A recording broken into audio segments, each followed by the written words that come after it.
আল্লাহওয়ালারাই মিলিয়ে দেন আল্লাহর ঠিকানা। আলহামদুলিল্লাহি রাব্বিল আলামিন ওয়াসসালাতু ওয়াসসালামু আলা সাইয়্যিদিল মুরসালিন আম্মা বা'দ ফাআউযু বিল্লাহি মিনাশ শাইতানির রাজীম বিসমিল্লাহির রহমানির রহিম আসসালাতু ওয়াসসালামু আলাইকা ইয়া রাসূলাল্লাহ ওয়া আলা আলিকা ওয়া সাহাবিকা ইয়া হাবিবাল্লাহ আসসালাতু ওয়াসসালামু আলাইকা ইয়া নবিয়াল্লাহ ওয়া আলা আলিকা ওয়া সাহাবিকা ইয়া নূরাল্লাহ। প্রিয় মাদানী চ্যানেলের দর্শকবৃন্দ, আপনারা দেখছেন অনুষ্ঠান ওয়ালি আল্লাহর স্মরণে। আর আজকে যে আমরা বিষয় নিয়েছি তা হচ্ছে শাহ আলী বাগদাদি রহমতুল্লাহি তাআলা আলাইহ। আমরা সবাই জানি শাহ আলী বাগদাদি রহমতুল্লাহি তাআলা আলাইহির মাজার শরীফ মিরপুরে রয়েছে, ঢাকা মিরপুরে রয়েছে। আজকে আমরা এই বিষয়ে কিছু জানার চেষ্টা করব। শাহ আলী বাগদাদি রহমতুল্লাহি তাআলা আলাইহির জন্ম, ওনার ওয়াফাত এবং উনি কোন দেশ থেকে বাংলাদেশে এসেছেন ইসলাম প্রসার করার জন্য, আর ওয়ালি আল্লাহর কি শান রয়েছে এ বিষয়ে আমরা আজকে জানার চেষ্টা করব। আশা করছি শেষ পর্যন্ত আমাদের সাথেই থাকবেন। চলুন আমরা দুরূদ শরীফের একটি ফজিলত জেনে নিই। রাসূল করিম রাউফুর রহিম সাল্লাল্লাহু আলাইহি ওয়াসাল্লাম ইরশাদ করেছেন, তোমরা যেখানেই থাকো আমার উপরে দরুদ পড়ো, কেননা তোমাদের দরুদ আমার নিকট পৌঁছে থাকে। তো চলুন আমরা নিয়ত করে নিই, আমরা আমাদের নবী মাহবুবে আরবি সাল্লাল্লাহু তাআলা আলাইহি ওয়া আলিহি ওয়াসাল্লামের নুরানি দরবারে অধিক হারে আমরা দরুদ শরীফ পাঠ করব। কেননা যে ব্যক্তি বেশি পরিমাণে দরুদ শরীফ পাঠ করবে, কাল কিয়ামতের দিনে আল্লাহ তাআলা তাকে আরশের ছায়া দান করবে। অনেক সময় দেখা যায় আমরা অনেক কথা বলে থাকি, অনেক স্টোরি আমরা বলে থাকি, যখন গল্প করতে বসি তো ঘন্টার পরে ঘন্টা অতিবাহিত হয়ে যায়, কিন্তু গল্প আমাদের শেষ হয় না। তো এই যে আমরা গল্পগুলো বলছি, ঘটনা বলছি, এখন দেখতে হবে কোন কথাগুলো বলছি। কারো নিন্দা তো করছি না, বা কারো সমালোচনা তো করছি না, কারো গীবত তো করছি না, বা কারো খারাপ সাইডগুলো নিয়ে আমরা তো আলোচনা করছি না। যদি কারো খারাপ সাইড নিয়ে আলোচনা করা যদি হয়, বা কারো গীবত যদি করা হয়, বা পরনিন্দা যদি করা হয়, বা কারো ব্যাক হিস্টোরিগুলো যেগুলো মন্দ রয়েছে সেগুলো যদি বলা হয়, তাহলে যতক্ষণ বলা হবে ততক্ষণ কিন্তু ফেরেশতারা অবিরাম গুনাহসমূহ কিন্তু লিখতেই থাকবে। তো এই জন্য আমাদেরকে দেখে নিতে হবে এবং বেছে নিতে হবে কি আমাকে কোথায় বসতে হবে, কার সাথে কথা বলতে হবে, কি বিষয়ে কথা বলতে হবে। তো এগুলো আমাদেরকে জেনে রাখা উচিত। এখন কেউ বলবে কি না, কি করব, বসে গিয়েছিলাম, বসতে হয়, শুনতে হয়, বলতে হয়। আচ্ছা, অনেকে দেখা যায় কি কথার সাথে কথা তাল মিলানোর সে চেষ্টা করে। এখন সে মনে করে যদি আমি কথার সাথে কথা না বলি এবং তাল যদি আমি না মিলাই, তাহলে সে আমাকে ইগনোর করবে। তো দেখুন, সে যদি ইগনোর করে তাহলে করুক, কিন্তু তাল মিলানোর কারণে যদি আল্লাহর নাফরমানি হয় আর এ কারণে যদি আযাব হয়, তাহলে বলুন যার সাথে আমি তাল মিলিয়েছি সে কি আমাকে কিয়ামতের ভয়াবহতা থেকে এবং আযাব থেকে সে আমাকে বাঁচাতে পারবে? কখনো আমাকে বাঁচাতে পারবে না। তো এই জন্য আমি, আপনি, আমরা সবাই দেখে নিতে হবে কি আমরা কোথায় বসছি, কার সাথে কথা বলছি, এবং যার সাথে কথা বলছি তো কোন বিষয় নিয়ে আলোচনা করছি। প্রায় সময় দেখা যায় কি যখন মানুষ কথা বলে, 1-2 যখন কথা বলে, তো থার্ড পার্সনের কথা শুরু হয়ে যায়। হ্যাঁ, কেমন আছিস তুই, ভালো আছিস, সব ঠিক আছে, হ্যাঁ, এতটুকু শুরু হলো। তারপরে থার্ড পার্সনের কথা চলে আসলো যে সেখানে উপস্থিত নেই এবং তার ব্যাকগ্রাউন্ডগুলো, তার কথাগুলো, তার হিস্টোরিগুলো, তাকে নিয়ে সমালোচনা, তার গীবত, তারকে নিয়ে পরনিন্দা করা শুরু হয়ে যায়। তো দেখে নিতে হবে কি আমি যার সাথে আমি বসেছি তো এগুলো তো হচ্ছে না।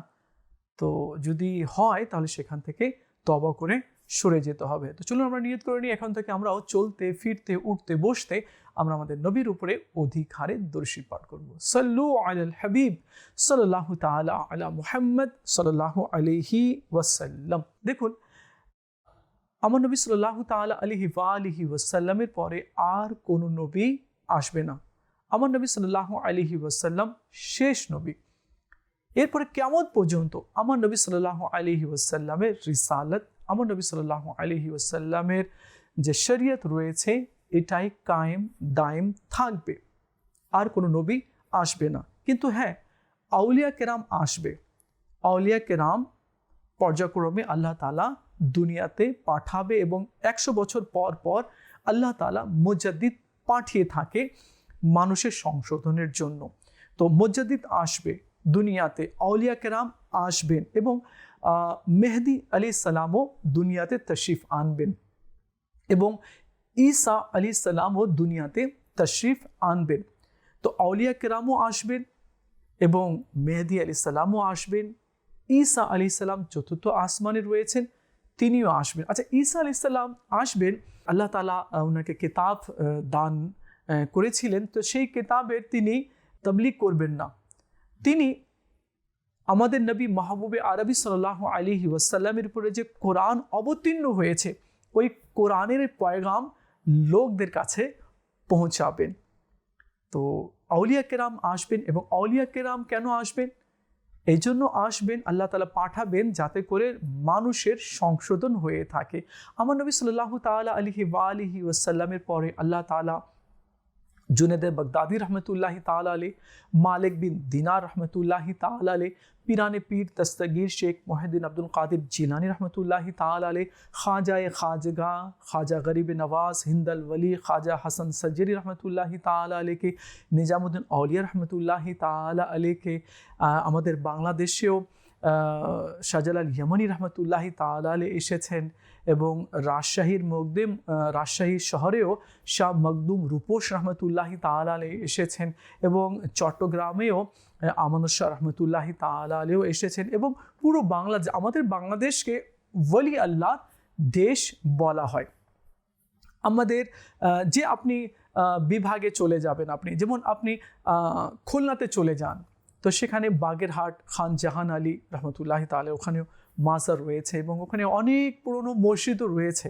তো আউলিয়া কেরাম যখন আসতেন এক তো ইসলাম প্রচার করতেন, দ্বিতীয় মসজিদও বানাতেন এবং আমার নবী সাল্লাল্লাহু তাআলা আলাইহি ওয়া আলিহি ওয়াসাল্লামের আদর্শ মানুষগুলোর মাঝে তুলে ধরতেন।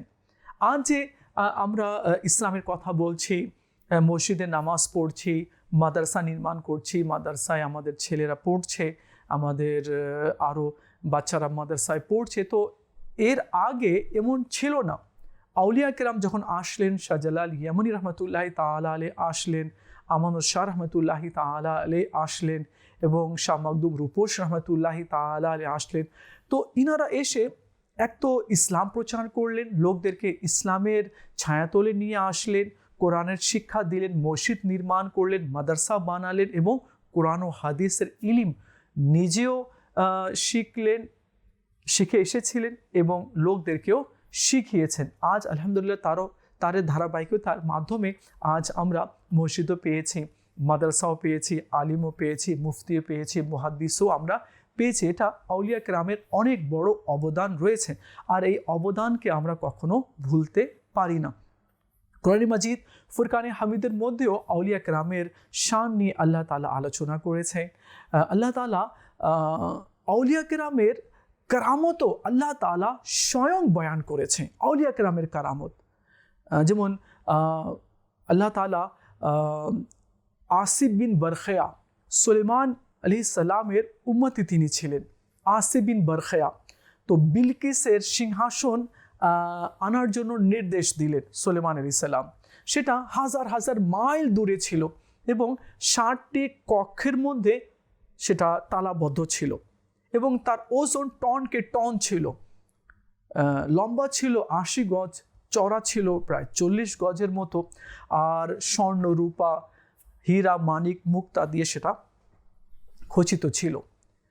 তো এই ঘটনাকে আল্লাহ তাআলা কোরআনে মজিদ ফুরকানে হামিদের মধ্যে বয়ান করেছেন, আউলিয়া কেরামের শান আল্লাহ তাআলা তুলে ধরেছেন। তো এই বিষয়ে আমরা জানার চেষ্টা করব। আমাদের সাথে ইমরান ভাই রয়েছেন, ইমরান ভাই থেকে এই বিষয়ে আমরা জানার চেষ্টা করব। জি ইমরান ভাই, কেমন আছেন?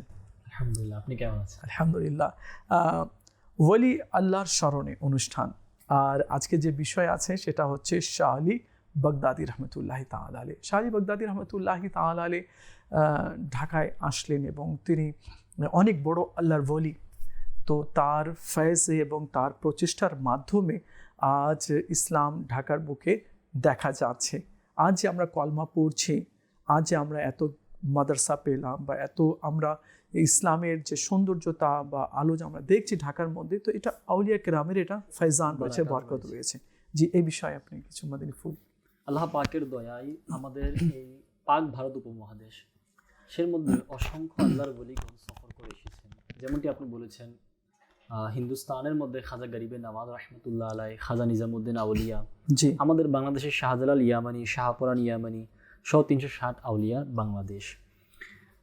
বাংলাদেশের মধ্যে যারা ইসলামকে প্রচারের যাদের অবদান উল্লেখযোগ্য রয়েছে, তাদের মধ্যে শাহ আলী বাগদাদি রহমতুল্লাহ আলাই অন্যতম। জি, বাংলাদেশের মধ্যে যারা বাইরে থেকে সফর করে এসে এই বাংলার জমিনে দিন ইসলামকে প্রতিষ্ঠিত করেছে, আল্লাহর দিনকে মানুষের দ্বারা দ্বারে পৌঁছে দিয়েছে, তাওহীদ ও রিসালাতের ডাক দিয়েছে, তাদের মধ্যে অন্যতম ব্যক্তিত্ব হচ্ছে শাহ আলী বাগদাদি রহমতুল্লাহ আলাইহি। অনেকগুলো বর্ণনা রয়েছে তার জন্ম অনুসারে, তিনি কত বছর বয়সে জন্ম, কত খ্রিস্টাব্দে জন্মগ্রহণ করেছেন বা কী আসল বিষয়। এক বর্ণনা মতে শাহ আলী বাগদাদি রহমতুল্লাহ আলাইহি 1414 খ্রিস্টাব্দে দুনিয়ার জমিনে তাশরিফ আনেন। আর তার জন্মস্থানের ব্যাপারে এসেছে অনেকগুলো রেওয়ায়েত। একটি রেওয়ায়েত এমনও রয়েছে যে তিনি বাগদাদ শহরের মধ্যে জন্মগ্রহণ করেন। তার যে বাংলাদেশে অর্থাৎ আমাদের এই উপমহাদেশে আসার যে এই বয়স, সেটা যদি আমরা দেখি, আসলে আমি যখন ওনার জীবনী পড়লাম খুবই চমৎকার লাগলো। সাধারণত আমাদের সমাজে যদি আমরা দেখি, মানুষ দুনিয়ার ভোগবিলাসিতার দিকে কখন ধাপিত হয়? যখন তার যৌবনকাল থাকে, যখন শরীরে শক্তি থাকে। আল্লাহু আকবার। আর শাহ আলী বাগদাদি কেমন ছিলেন? মাত্র 20 বছর বয়সে 40 থেকে 100 জন সফরসঙ্গী নিয়ে তিনি এই বাংলার জমিনে আল্লাহর দ্বীনকে প্রচার করার জন্য এসেছেন। সুবহানাল্লাহ। আমাদের সমাজে বর্তমানে 20-25 বছরে চিন্তা করে মানুষ যে দুনিয়াকে দেখতে হবে, দুনিয়া ঘুরতে হবে, দুনিয়ার স্বাদ নিতে হবে, দুনিয়ার ভোগ বিলাসিতাকে আমাকে গ্রহণ করতে হবে, ট্যুর করতে হবে, ভ্রমণ করতে হবে, এনজয় করতে হবে, কারণ আমার এই লাইফটা হচ্ছে এনজয়ের লাইফ। কিন্তু আল্লাহর ওলিরা কেমন ছিলেন যে 20 বছর বয়স, যে সময় আসল জীবনটা তখন ছিল না, শারীরিক শক্তি ছিল, যৌবন নামক নেয়ামত ছিল, সময় ছিল, সকল কিছু থাকার পরেও তিনি দ্বীন ইসলাম প্রচার করার জন্য নিজের মাতৃভূমি ছেড়ে এই বাংলার জমিনে চলে এসেছেন। আল্লাহু আকবার। সুবহানাল্লাহ। ওনার শাহ আলী বাগদাদি রহমতুল্লাহ ঢাকার জমিনে যখন আসলেন, তখন তো মুসলমান ছিল না, মানুষ অন্য ধর্মের অনুসারী ছিল, আল্লাহর দ্বীন থেকে মানুষ দূরে ছিল। তিনি এক বর্ণনার মধ্যে তিনি সর্বপ্রথম বাংলাদেশের মধ্যে ফরিদপুরের মধ্যে তাশরিফ আনেন। বাংলাদেশের যে ফরিদপুর, সেখানে তিনি গেলেন। সেখানের যিনি ক্ষমতাসীন ব্যক্তিত্ব ছিল, তো সেই ব্যক্তি, ওনারা সেই যুবকের আখলাক দেখে, শাহ আলী বাগদাদির চরিত্র দেখে তিনি অনেক খুশি হয়ে গেলেন যে 20 বছর একজন যুবক এত দূর থেকে এই বাংলাদেশ দেশে এসেছে, এই জমিনে এসেছে আল্লাহর দ্বীনকে প্রচার করার জন্য। তখন তিনি প্রায় 12,000 একর জমি শাহ আলী বাগদাদির নামে লিখে দিলেন যে এই জমিটা আপনার অংশ, এটা আপনি নিয়ে নেন। শাহ আলী বাগদাদি কেমন ছিলেন? আল্লাহওয়ালারা এমনই থাকেন, তাদের অন্তরে লোভ থাকে না, তাদের অন্তরে দুনিয়ার কিছু থাকে না, তারা একমাত্র আল্লাহকে রাজি করার উদ্দেশ্য। তিনি রহমতুল্লাহ তাআলা আলাইহি কি করলেন, ওই যে জায়গাটা ছিল তিনি ওই গ্রামবাসী, ওই এলাকার নামে তিনি সেটাকে আবার দান করে দিলেন। তারপরে তিনি সফর করে ঢাকার মিরপুরে আসলেন, এখানে ইসলাম প্রচার করলেন। তার জীবনীতে এটাও এসেছে যে তিনি রহমতুল্লাহ যখন ঢাকার মিরপুর, যেটা শাহ আলী বাগদাদি রহমতুল্লাহ নামে একটা মসজিদ রয়েছে, তো তিনি দেখতে পেলেন যে একটা মসজিদ তো রয়েছে, ছোট একটা মসজিদ, জীর্ণশীর্ণ অবস্থা, যেটার মধ্যে না ইবাদত হয়, মানুষ এখানে আসতেছে না, এটা দেখাশোনা করে না। তিনি রহমতুল্লাহ আলাইহি সেই মসজিদের মধ্যে তিনি কাউকে না বলে তিনি সেখানে 40 দিন চিল্লা শুরু করে দিলেন। এখন মানুষজন আসা শুরু করলেন যে ইনি কোন ব্যক্তি, যিনি একটা জীর্ণশীর্ণ মসজিদ, যেখানে মানুষ যেতে ভয় পাচ্ছে। সাধারণভাবে বাইরের পরিবেশ এমন হয়ে গিয়েছে যেখানে মানুষ যেতে ভয় পাচ্ছে, আর সেখানে তিনি বাগদাদ থেকে এখানে এসে, আমাদের দেশেরও না, তিনি সেখানে ইবাদত করা শুরু করে দিলেন। তখন তার কাছে মানুষ আসতে লাগলো, তিনি মানুষকে নেকির দাওয়াত দিতে লাগলেন, আর ধীরে ধীরে ইসলাম প্রচার হয়ে গিয়েছে। আজকে ঢাকার মিরপুরের মধ্যে মুসলমান রয়েছে, ওনার নামে কলেজ রয়েছে, ঢাকা মিরপুর, ওর নামে একটা আলাদা থানাও রয়েছে শাহ আলী বাগদাদি রহমতুল্লাহ আলাইহির নামে।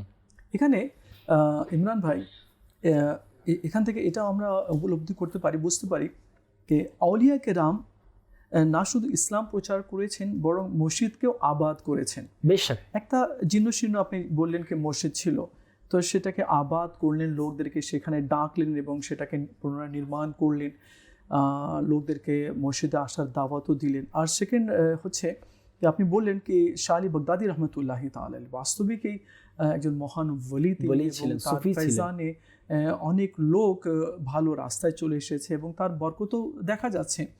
তো শাহ আলী বাগদাদী রহমতুল্লাহ তাআলা আলাইকে জমিন দেওয়া হলো, তিনি সেটা নিলেন না। আর আজ আমাদের কি অবস্থা রয়েছে হ্যাঁ, দেখুন, যারা আল্লাহওয়ালা হয়ে থাকে তো তারা দুনিয়ার দিকে কখনো ধাবিত হয় না, কখনো নয়। আচ্ছা, দুনিয়া তাদের দিকে চলে আসে। যেমন আমি এক জায়গায় গিয়েছিলাম, একজন খুব সুফি সাধক এক ব্যক্তি ছিলেন, আল্লাহওয়ালা ব্যক্তি ছিলেন। তো আমরা ফজরের নামাজের পরে সেখানে যেতাম, আর তিনি ভালো ভালো কিছু উপদেশমূলক কথা বলতেন।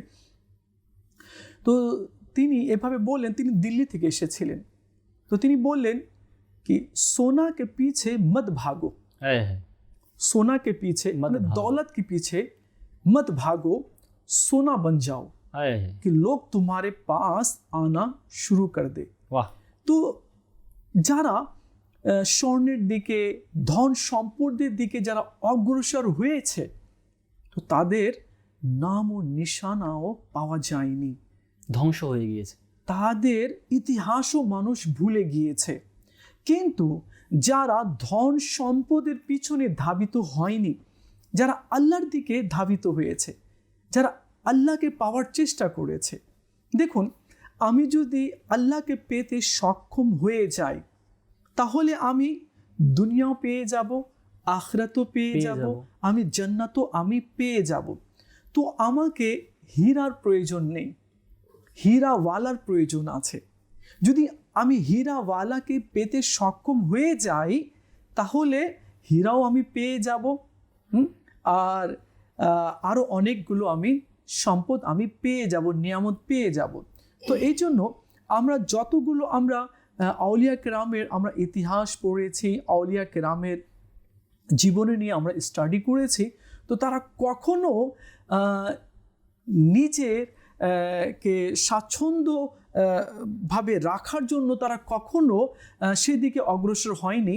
তারা নিজের সুখ শান্তিকে বিলীন করে দিয়ে আশেপাশে যারা রয়েছে তাদেরকে কিভাবে সাহায্য করা যায়, সহযোগিতা করা যায়, এটা নিয়ে তারা চিন্তা ভাবনা করতেন। এক আউলিয়া কেরামের ব্যাপারে আমি পড়েছিলাম কি তিনি জঙ্গলে যেতেন, কাঠ কাটতেন, সেটা বাজারে গিয়ে বিক্রি করতেন, সেখান থেকে যা টাকা পেতেন সেটা দিয়ে তিনি গম নিতেন, রুটি বানাতেন, খাবার কিছু রান্না করতেন আর গরিব মিসকিনদের মাঝে বন্টন করে দিতেন। তো আউলিয়া কেরাম, আচ্ছা আমি চিনব কিভাবে মানুষকে, আমি চিনব কিভাবে কি তিনি আউলিয়া কেরাম, তিনি নেক, তিনি পরহেজগার রয়েছেন, আল্লাহওয়ালা রয়েছেন? তো আল্লাহওয়ালা ব্যক্তিদের চিনার উপায় কি? আল্লাহওয়ালা ব্যক্তিদের চিনার উপায় কি? মানে প্রকাশ্যভাবে তো পাগড়ি রয়েছে, দাড়ি রয়েছে, ড্রেস রয়েছে, সব কিছু দেখা যাচ্ছে না, ঠিক আছে, সব তো ভালো আছে, কিন্তু আমি তারপরেও আমার বিশ্বাস কিভাবে আসবে, আমি কিভাবে চিনব? তো হাসান বসরি রহমতুল্লাহি তাআলা আলাইহি বলেন কি দেখে নাও কি তার অন্তরে দুনিয়া আছে না খোদা আছে। কেননা একটা মিয়ানে তরবারির যে খাপ থাকে, মিয়ান বলা হয়, এই খাপের মধ্যে কি থাকে?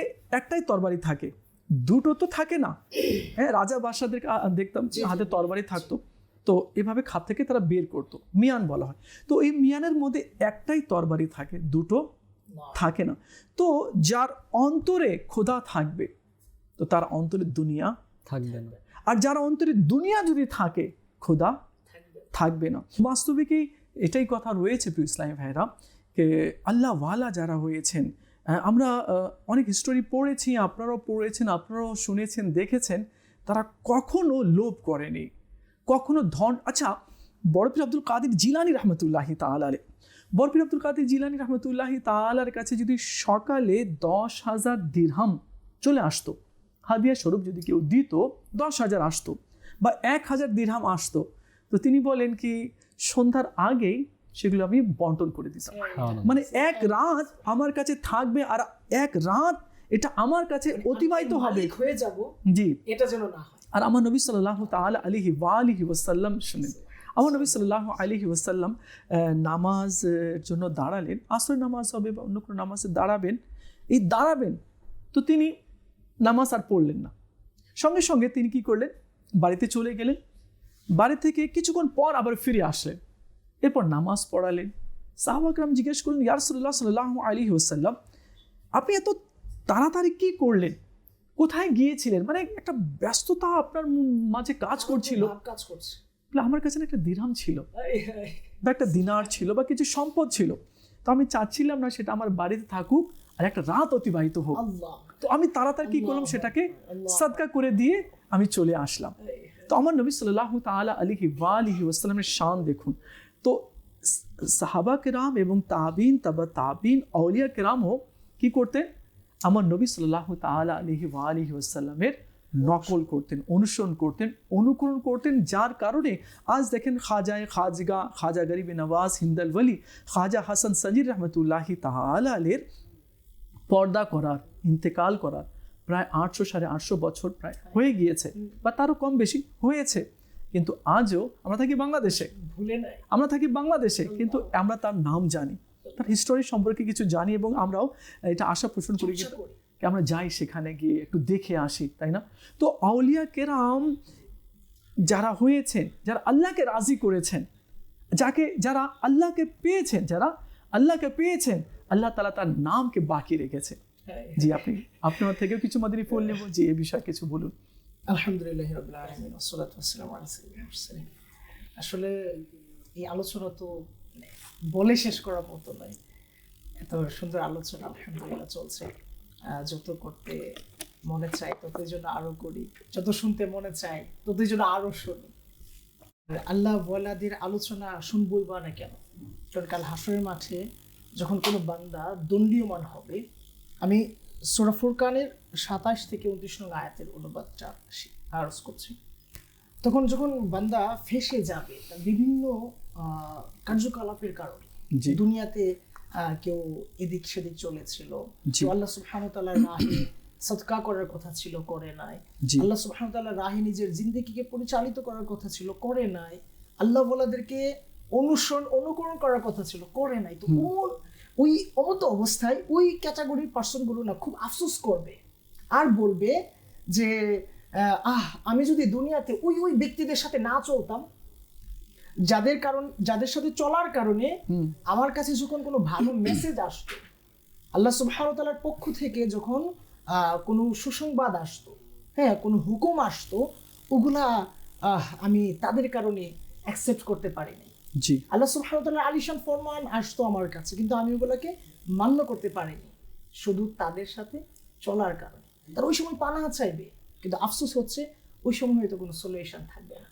তো আজকে যখন সলিউশন আছে আলহামদুলিল্লাহ, আজকে যখন রাস্তা আছে, তো কেন আমি ওলি আল্লাহদের অনুকরণ করব না? কেন আমি তাদের মতো করে নিজের জিন্দেগিকে পরিচালিত করতে চাইব? আজকে শাহ আলী বাগদাদী রহমতুল্লাহ আলাইহির আলোচনা চলছে, ওনার জিন্দেগিতে মাশাআল্লাহ কাউসার ভাই আরজ করেছেন যে এই যে আল্লাহ ওয়ালাদের চরিত্র, এই ধন সম্পদ, দুনিয়ার বিভিন্ন ধরনের লোভ লালসা, কোনো কিছুকে প্রাধান্য বিস্তার করাতে পারেনি কেউ। তাদের একটাই চিন্তা ভাবনা ছিল যে কিভাবে আল্লাহ সুবহানাহু ওয়া তাআলার গোলামি করে তার যে বান্দিরা রয়েছেন তাদের মাঝে ওই দিনকে সুপ্রতিষ্ঠিত করা যায়, হোক মসজিদ নির্মাণের মাধ্যমে, হোক মাদ্রাসা নির্মাণের মাধ্যমে, হোক বিভিন্ন সমাজের যে উন্নত থেকে উন্নততর চিন্তা ভাবনাগুলো, যে ফর এক্সাম্পল হোক নলকূপ প্রতিষ্ঠার মাধ্যমে, হোক দিঘি খনন করার মাধ্যমে, হোক সামাজিক বিভিন্ন ধরনের কুসংস্কারকে দূর করার মাধ্যমে। মোট কথা ওনাদের আনুপ্রাসঙ্গিক যত কাজ ছিল তা এক কেন্দ্রিক ছিল, যা মানুষকে আল্লাহ সুবহানাহু ওয়া তাআলার দিকে ধাবিত। এখানে আমরা দেখেছি, আমরা আউলিয়া কেরামের মাজারের পাশে যেমন খানজাহান আলী বাবা রহমতুল্লাহি তাআলা আলাইহি, তো ওনার ওখানেও দেখেছি যে নদী খনন করা, পুকুর খনন করা। তারপরে আমি রাজশাহীতেও গিয়েছি, শাহ মখদুম রূপোশ রহমতুল্লাহি তাআলা আলাইহি, তো ইনিও গসে পাক রাদিয়াল্লাহু তাআলার বংশধরের মধ্যে থেকে রয়েছেন। তো ইনি যখন রাজশাহীতে আসলেন, তো কুফরের যে জাহিলিয়াতের যে একটা যুগ ছিল, হ্যাঁ, আর সেখানে কি করতো, মানে আল্লাহ পাকের নাফরমানি হতো সেখানে, হ্যাঁ। আর ওখানে গেলেই বোঝা যাবে, আপনি অনেকগুলো ওখানে কিছু নিদর্শন রয়েছে। তো শাহ মখদুম রহমতুল্লাহি তাআলা আলাইহি যখন আসলেন, তো একটা মসজিদ নির্মাণ করলেন, ইসলাম প্রচার করলেন, আর পুকুর খনন করলেন, যাতে করে মানুষদের যেটা পানি নিয়ে সে সময় টেনশন ছিল, যে হ্যাঁ, প্রয়োজনীয়তা ছিল তো সেগুলো তেনারা কি করতেন, মেটানোর চেষ্টা করতেন। আচ্ছা, শুধু পানি খাদ্য নিয়ে নয়, বরং তারা কিভাবে আল্লাহ ওয়ালা হবে, কিভাবে তারা জান্নাতি হবে, কিভাবে নেককার হবে, পরেজগার হবে, দিনদার হবে, আল্লাহ ওয়ালা হবে, এটা নিয়ে তারা চিন্তা ভাবনা করতেন। এবং তাদের কাছে যা কিছু আসতো সব কিছু তারা বিলিয়ে দিতেন। না বললে না, এই যে আমরা এত উন্নত থেকে উন্নততর জীবনযাপন পেয়েছি, আমাদের ভাষা বলেন, আমাদের সংস্কৃতি বলেন, আমাদের পোশাক আশাক বলেন, এসব কোত্থেকে এসেছে? ওনাদের সুন্দর চিন্তা ভাবনার প্রতিচ্ছবি এগুলো। আপনি মানে আর যাই আমরা মানে যত কিছুর সাথে মানে কম্পারিজন করি না কেন, ওয়ান অফ দ্য বেস্ট কি বলবো ইসলাম। আর এই ইসলামের তুলনা করার মতো না। আর আল্লাহ বলারা এমন, আর ওনারা এত সুন্দরভাবে ইসলামকে রিপ্রেজেন্টেটিভ করেছেন যেন মানুষ অনেক সহজেই ইসলামকে বুঝতে পারে আর ইসলামের সুশীতল ছায়া তলে আসতে পারে। ইমরান ভাই, হযরতে ইবনে আব্বাস রাদিয়াল্লাহু তাআলা আনহু বলেন যে ওয়ালি আল্লাহ কারা, তো ওয়ালি আল্লাহ তারাই আছে কি যাদেরকে দেখলে আল্লাহর কথা স্মরণে এসে যায়, দেখলে আল্লাহর কথা স্মরণে এসে যায়, তারাই হচ্ছে ওয়ালি আল্লাহ। তো এই ওয়ালি আল্লাহর জীবনীও আমাদেরকে স্টাডি করতে হবে। আচ্ছা, তারা নিজের নফসের জন্য কখনো কারো কাছ থেকে বদলা নিতেন না, কেউ যদি প্রহার করত, দোয়া করতেন, আল্লাহ এ মেরেছে আমাকে, এ বুঝে নেই, হ্যাঁ আল্লাহ তাকে হেদায়েত দান করো। কেউ যদি ক্ষতি করার চেষ্টা করেছে, তো তিনিও ক্ষতি করেননি। ওয়ালি আল্লাহ, আমরা ওয়ালি আল্লাহর কথা কেন এত বলি, আর ওয়ালি আল্লাহর শান আমরা কেন এত বর্ণনা করি? এই শান তো আমি দেইনি, আল্লাহ পাক দিয়েছে, আল্লাহ পাক দান করেছে শান। এবং আল্লাহ তাআলা ওয়ালি আল্লাহর শানে কোরআনে মজিদ ফুরকানে হামিদের মধ্যে আয়াতে কারিমা নাজিল করে দিয়েছে। সূরা ইউনুস আয়াত হচ্ছে ৬২ এবং ৬৩। আল্লাহ তাআলা আউলিয়া কেরামের শান নিয়ে আল্লাহ তাআলা আলোচনা করেছে। আল্লাহ তাআলা ইরশাদ করেছে, শুনে নাও, নিশ্চয়ই আল্লাহর ওয়ালির না ভয় আছে না খৌফ রয়েছে। এখানে আল্লাহ তাআলা ওয়ালি আল্লাহর শান নিয়ে আলোচনা করছে। এবং এখানে দেখুন, সুলাইমান আলাইহিসসালামের একজন উম্মতি ছিলেন যার নাম ছিল আসিফ বিন বারখিয়া।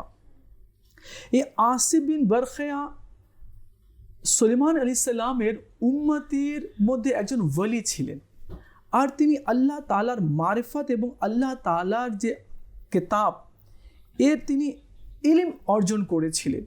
এই ইলম অর্জন করার কারণে, আল্লাহ পাকের মারিফত অর্জন করার কারণে, আল্লাহ পাকের হুকুম ও আহকাম অনুযায়ী চলার কারণে আল্লাহ তাআলা তাকে অনেক মর্তবা দান করলো।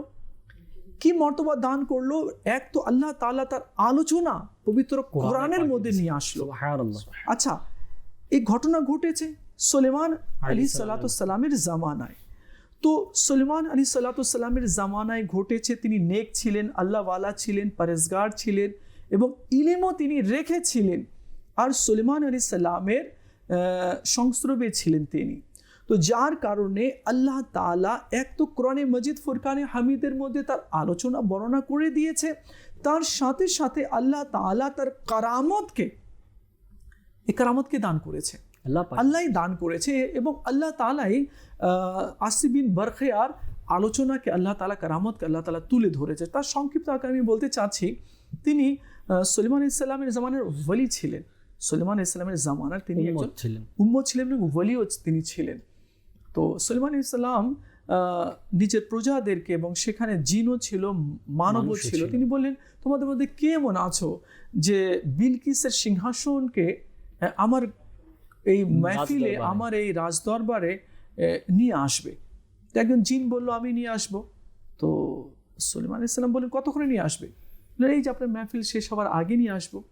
না, আমি চাই এর আগে আমার কাছে চলে আসুক, কারণ বিলকিস আসছে তার প্রজাদেরকে নিয়ে, তার রাজকর্মীদেরকে নিয়ে আসছে আমার কাছে। তো আমি চাচ্ছি কি তার সিংহাসনে আমি তাকে বসিয়ে দিই, সে যাতে আল্লাহ পাকের এই নিদর্শন সে দেখতে পারে, আরও সে যাতে ইসলামের দিকে ধাবিত হয়। জিন সিলিন্ডার হয়ে গেল, বলে না আমি তো তাহলে আর পারছি না।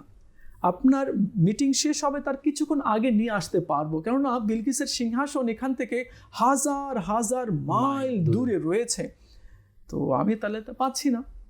ঠিক আছে, জিন বসে গেল। তো আসি বিন বারখিয়া, মানুষ, জিন ছিল না, মানুষ, হুজুর আমি, আচ্ছা কতক্ষণে? বাস আপনি চোখের পলক আপনি একবার নেবেন, চোখের পলকে। আচ্ছা আমরা যে চোখের পলক যে আমরা নিচে করি উপরে উঠাই, হ্যাঁ এটা কত সময় লাগে? কোয়ার্টার সেকেন্ড লাগে, হ্যাঁ কোয়ার্টার সেকেন্ড লাগে, হ্যাঁ ন্যানো সেকেন্ড, তাই নাকি? হ্যাঁ ঠিক আছে, আপনি পলক তো নেন, আপনি পলক তো নিচে করুন আপনি। মানে পলক সুলাইমান আলাইহিস সালাম নিচে নামার আগেই আসি বিন বারকা হাত বাড়িয়ে হাজির করে দিলেন। আচ্ছা আমরা যখন কোথাও যাই, মার্কেটে যাই, বাজার করতে যাই, ব্যাগ নিই, ঘর থেকে বের হই, ঘর থেকে আমাদেরকে কি করতে হয়? বের হতে হয় আমাদেরকে। আমরা ঘর থেকে বের হয়ে হাঁটতে শুরু করি, বা রিক্সা থাকলে রিক্সায় বসি আমরা, তারপরে মার্কেটে যাই, সেখান থেকে আবার নিয়ে আসি। এক তো বের হতে হয়, তারপরে আসতে হয়, তাই না? যেতে হয় আর আসতে হয়। তো সুলাইমান ইসলামের মাহফিলে তো তিনি উপস্থিত রয়েছে, আর ওটা হাজার হাজার মাইল দূরে। আর এটাও না কি একটা ছোট্ট, হ্যাঁ এমন একটা ছোট্ট এভাবে নিয়ে আসলাম, তো সেটা 80 গজ লম্বা আর 40 গজ চওড়া। তো 80 গজ যদি হয়, হাত ধরে নেন, তাহলে কত বড় হবে? আর টন কে টন ওজন একটা মানুষ কিভাবে আনতে পারে? তো যে বিষয়ে আমাদের মাইন্ড কাজ করে না, সেটাকে কেরামত বলে। এই বিষয়ে একটা আসিফ বিন বারখিয়া রাহমাতুল্লাহ মানে এই ঘটনার সাথে একটা ঘটনা আমার মনে পড়ে গেল। মুফতি আমাদের শফিক সাহেব উনি একবার মাদানী চ্যানেলে শোনাইছিলেন যে একজন ইংরেজ মুসলমান হয়েছে, নতুন মুসলমান। তো মুসলমান হওয়ার পর তার মনে শখ জাগলো যে আল্লাহর যে দুনিয়া রয়েছে, মুসলমানদের যে রাজত্ব আছে, সেটা আমি একটু ঘুরে দেখি। সে ঘুরতে লাহোরের মধ্যে চলে আসলো। লাহোর এখন আমরা জানি যিনি আরাম ফরমাচ্ছেন দাতা গঞ্জে বখশ রাহমাতুল্লাহ আলাইহি, ওনার মাজারের পাশ দিয়ে যাচ্ছে। তো তার বন্ধুদেরকে বলল, ভাই এটা কি? বলে এটা মুসলমানদের ওলি দাতা গঞ্জে বখশের মাজার। চলো আমরা এখানে যাই। আচ্ছা সে যে মুসলমান হয়েছে, দুনিয়া সফর করতেছে, এখন তার মনে একটা খটকা ছিল যেটা আমাদের মাথায় আসে না। তো তারও একটা মাথায় আসতো না যে সুলাইমান আলাইহিস সালামের উম্মত আসিফ বিন বারখিয়া যে মুহূর্তের মধ্যে রানী বিলকিসের সিংহাসন কিভাবে সুলাইমান আলাইহিস সালামের দরবারে আনছে, এটা তার বুঝে আসতেছে না। সে মুসলমান হয়ে গিয়েছে, কোরআনে পাকের ঘটনা পড়ে নিয়েছে যে সুলাইমান আলাইহিস সালামের জিন পারে নাই, কিন্তু তার উম্মত আসিফ বিন বারখিয়া পেয়েছে। তার অন্তরে এখন একটা ধারণা, এটা কীভাবে হয়। সে এই ধারণা নিয়ে ঘুরছে, দাতাগঞ্জে বখশের দরবারের সামনে দিয়ে যাচ্ছে। বন্ধুরা বলবো, না না না যেও না, এটা মাজার, কোনা চলো যাই, কোনা যেও না। অনেকক্ষণ তর্কাতর্কির পর বলো ঠিক আছে চলো। যাওয়ার পর ওরা মাজারে ঢুকলো। দাতাগঞ্জে বখশের মাজার থেকে একজন নুরানি চেহারাওয়ালা বুজুর্গ বের হলেন সুবহানাল্লাহ, মাজার এরিয়া থেকে বেরিয়ে তাদেরকে স্বাগতম জানালেন, এক জায়গায় বসালেন, খুশ আমদেদ করার পর তাদেরকে বললেন, তোমাদের জন্য আমি নাস্তা নিয়ে আসি, তোমরা কি খাবে?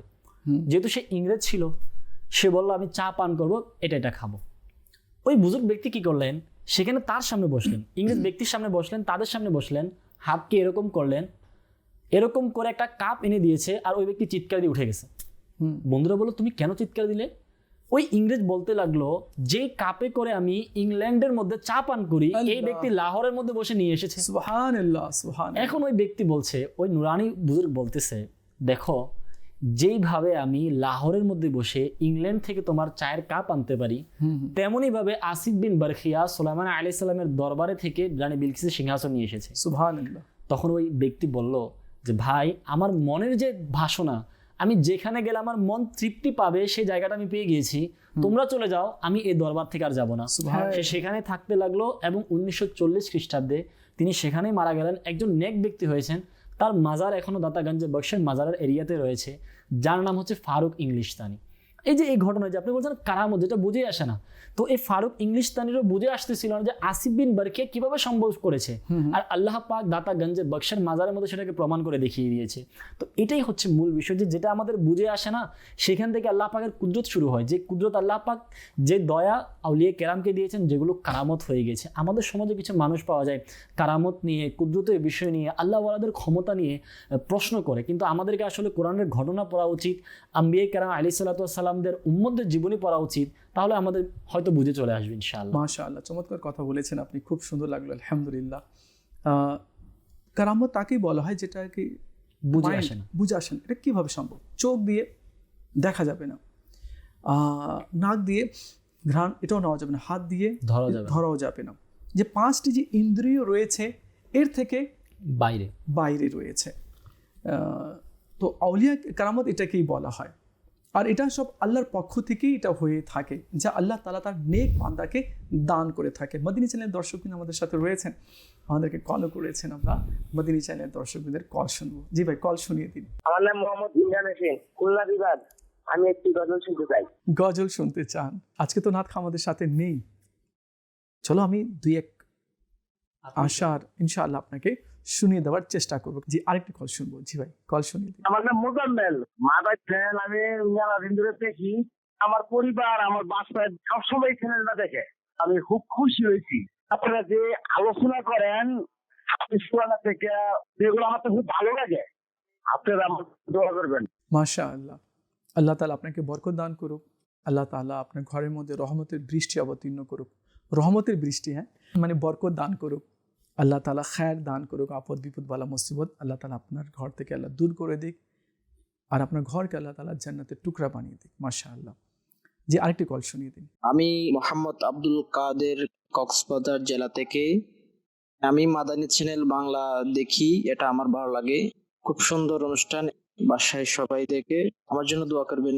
আসসালামু আলাইকুম ওয়া রাহমাতুল্লাহি ওয়া বারাকাতুহু। ওয়ালাইকুম আসসালাম ওয়া রাহমাতুল্লাহি ওয়া বারাকাতুহু। বাস্তবিক মাদিনী চ্যানেল একটা ইসলামিক চ্যানেল রয়েছে। এখানে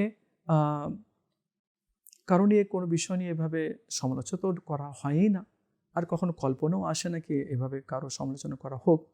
শুধু কোরআন ও হাদিস নিয়ে আলোচনা হয়, এবং আমরা কিভাবে নেক হব, আমরা পরহেজগার হব, এবং আমার ভাই কিভাবে নেক হবে, পরহেজগার হবে, আল্লাহওয়ালা হবে, নিজের আখিরাতকে কিভাবে ভালো করবে, নিজের কবরকে কিভাবে আলোকিত করবে, আর নিজের আমল নামার মধ্যে কি কি আমলগুলো লেখাবে। তো এগুলো নিয়েই মাদিনী চ্যানেলের মোবাল্লিক ইসলামী ভাই এবং আমাদের মাদানী ইসলামী ভাই এগুলো নিয়ে আলোচনা করে থাকে, যাতে করে দুনিয়াতেও আমরা ভালোভাবে জীবন অতিবাহিত করতে পারি, সৎভাবে অতিবাহিত করতে পারি, এবং যাতে আখিরাতেরও যাতে আমাদের প্রস্তুতি যাতে হয়ে যায়। দেখুন, আখিরাতের প্রস্তুতি কোথায় হবে? এই দুনিয়ার উপরে, জমিনের উপরেই হবে না। কবরে গিয়ে তো কি আমরা 5 ওয়াক্ত নামাজ শুরু করে দিব, বা সেখানে প্রথম সারিতে নামাজ পড়বো, আর সেখানেই আমরা রোজা রাখবো, আর সেখানে কোরআন শরীফ তো কিয়ামতের সকাল পর্যন্ত পড়বো। তো আমলের দরজা তো বন্ধ হয়ে যায় না মৃত্যুর পরে। তো আমাদের উচিত হবে কি, যতদিন আমরা হায়াতে আছি, যতদিন আল্লাহ তাআলা আমাদেরকে দুনিয়াতে রেখেছে, এবং যতটুকু নিঃশ্বাস আমাদের বুকে বাকি রয়েছে, সেটাকে গনিমত মনে করে, সেটাকে বড় নিয়ামত মনে করে আল্লাহকে রাজি করতে হবে। কেননা সময় যদি চলে যায় তো সেটা আর কখনো ফিরে আসবে না। জি ভাই।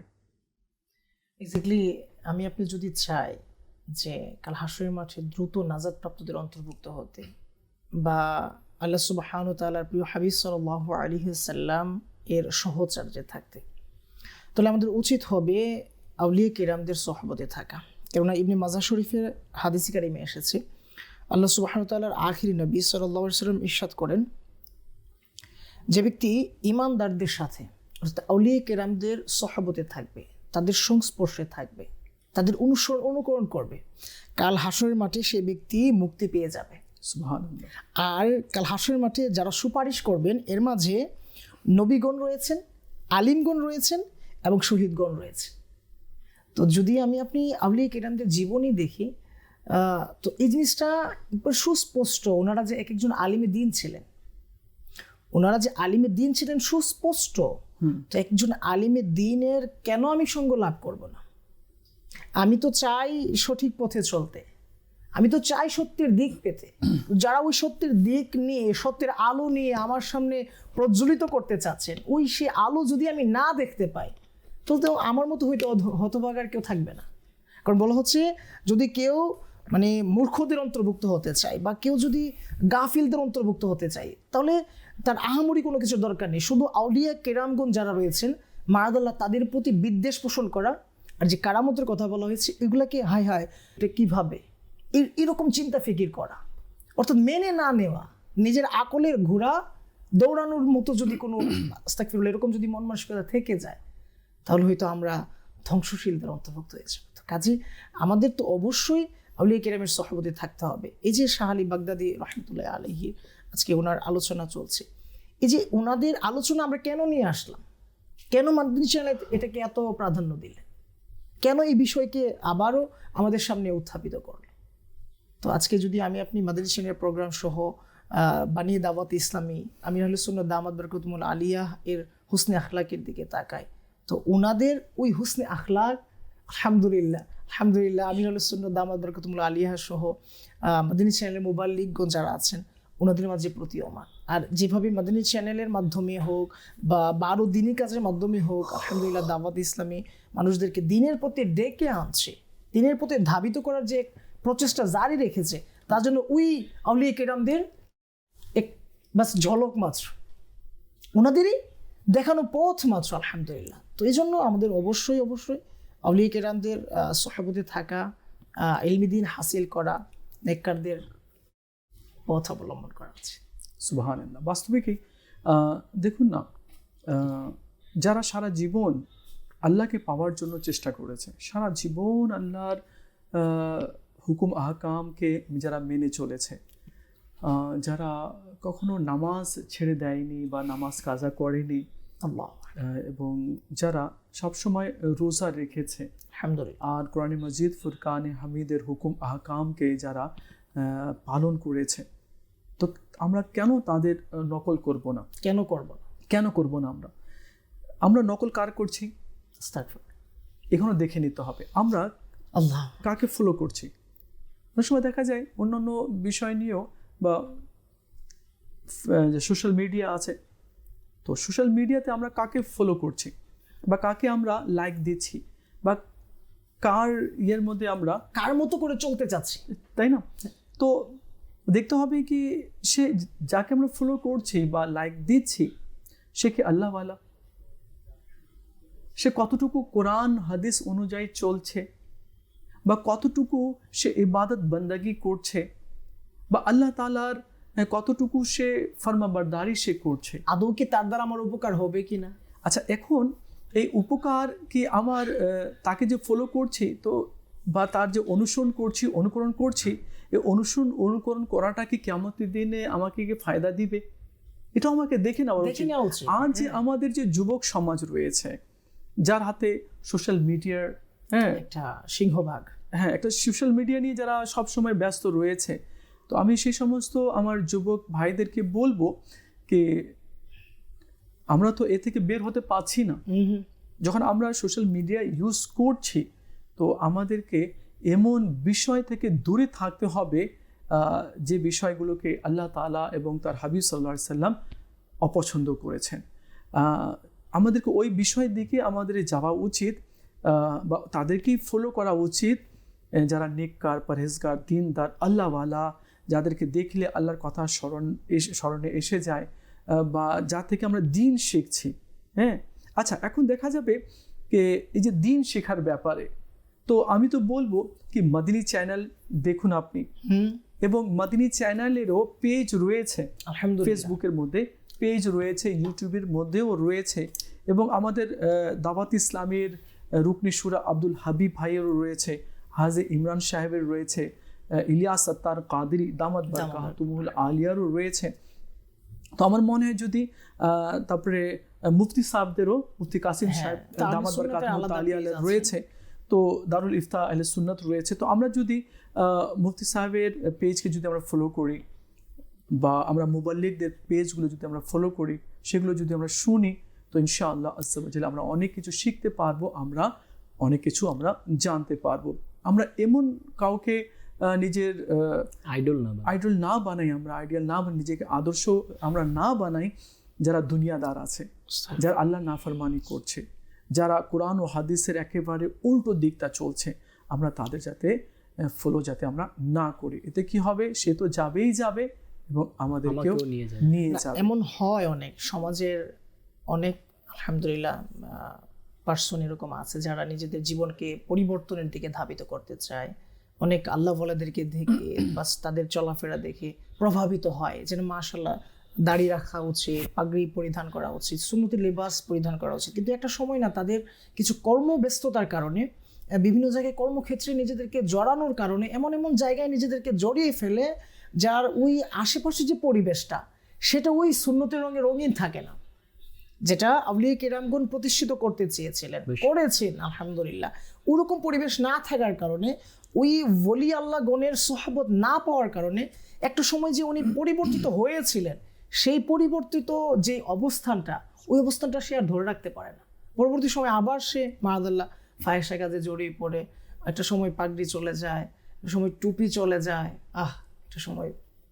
তো এই জন্য আমাদের অবশ্যই আমাদের অফলাইন অনলাইন যতগুলো প্ল্যাটফর্ম আছে, আমার পারিপার্শ্বিক যত অবস্থান আছে, ওখানে আমার অবশ্যই মানে যাচাই করার উচিত যে আমি যার সাথে চলছি সে আদৌ কি আল্লাহ বলা কিনা, তার দ্বারা কি আদৌ আমি দুনিয়া আখিরাতে উপকৃত হব কি না, না সে আমাকে বাস কথার ছলে বিভিন্নভাবে দুনিয়ামুখী করে দিচ্ছে।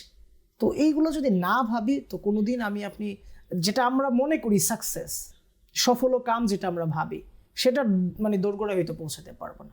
ওই সফল কাম কথাটাকে হয়তো আমরা বাস একটা সান্ত্বনার উপহার মনে করে হয়তো এটা ইউজ করতে পারবো, কিন্তু একটা সময় আফসোস করা ছাড়া উপায় থাকবে না। যেটা আমি প্রথমে বলেছিলাম, কোরআন কারীমের ওই আয়াতে কারিমার অনুবাদ যেটা করেছিলাম, যে একটা সময় আফসোস করবে আর বলবে যে আমি যদি তাদের সাথে দুনিয়াতে না চলতাম। তো এখন তো হয়তো আমি সংশোধন করতে পারবো নিজেকে, সংশোধিত করার রাস্তা আছে। তো কেন আমি এখানে আরেকটি কথা আছে, অনেক সময় দেখা যায় কিছু ছেলেরা রয়েছে তারা অসৎ বন্ধু বান্ধবদের সাথে উঠা বসা করে। আমি এইদিকে ইঙ্গিত করতে চাচ্ছিলাম, বাড়িতে যখন বলা হয় কি তাদের সাথে উঠা বসা করবে না, তো উত্তরে কি বলে, আমি তো শুধু তাদের সাথে এমনি থাকি, তাদের মতো কার্যকলাপ আমি করি না। আমি তো না, আমি যদি আতরের দোকানে যদি আমি যাই বা কিছুক্ষণ যদি সেখানে আমি অবস্থান করি, তো আমি সেখানে কি পাবো, আমি সেখান থেকে সুগন্ধি আমি পাবো যতক্ষণ বসে থাকবো। আর যদি যেখানে আগুনের ভাটা রয়েছে, হ্যাঁ, তো সেখানে যদি দাঁড়াই তো আমাকেই কি তাপই লাগবে আমাকে। একটা কথা আপনাকে বলি কি, হযরত সৈয়দনা ঈসা আলাইহিস সালাম, হযরত সৈয়দনা ঈসা আলাইহিস সালাম কোথাও যাচ্ছিলেন নিজের হাওয়ারিদেরকে সঙ্গে নিয়ে, তো দেখলেন সবাই মরে পড়ে রয়েছে, কেউ জীবিত নেই, কোনো পিঁপড়াও নেই জীবিত। সবাই যেভাবে গাছের পাতাগুলো ছড়িয়ে থাকে না এদিক সেদিক, তো কেউ ছাদের উপরে মরে পড়ে রয়েছে, কেউ ঘরের দরজার মধ্যে, কেউ আঙ্গিনার মধ্যে, কেউ রাস্তার মধ্যে মরে পড়ে রয়েছে। তো ঈসা আলাইহিস সালাম বললেন কি, নিশ্চয়ই এই জনবসতির উপরে আযাব নাজিল হয়েছে, না হলে কেউ তো জীবিত থাকতো। তো এক ব্যক্তি বলল, হে ঈসা আলাইহিস সালাম, এক মুর্দাকে জিজ্ঞেস করুন না আল্লাহ কি ঘটেছিল, কি হয়েছে, এটা কি। ঠিক আছে, আমি জিজ্ঞেস করছি। ঈসা আলাইহিস সালাম এভাবে মুর্দাদের দিকে মুখ করে বললেন, তোমাদের এই অবস্থা কেন, তোমাদের কি হয়েছিল কি। তখন এক মুর্দা বলে উঠল কি, হুজুর, রাতে তো ভালোভাবে ঘুমিয়েছিলাম, কিন্তু হঠাৎ করে আমাদের উপরে আযাব নাজিল হলো আর আমরা সবাই মরে গেলাম, আযাবের সম্মুখীন হলাম, ওই আযাবের কারণে আমরা যে স্থানে মরে পড়ে রয়েছি। আচ্ছা, ঠিক আছে। তো ঈসা আলাইহিস সালাম জিজ্ঞেস করলেন, তোমরা দুনিয়াকে কিরূপ ভালোবাসতে। তো বললো কি, যেভাবে মা তার সন্তানকে ভালোবাসে, মা তার সন্তানকে যেরূপ ভালোবাসে সেরূপ আমরা দুনিয়াকে ভালোবাসতাম। আচ্ছা, তো তোমরা কার ইবাদত করতে। আমরা শয়তানের অনুসরণ করতাম আর আল্লাহর নাফরমানি করতাম।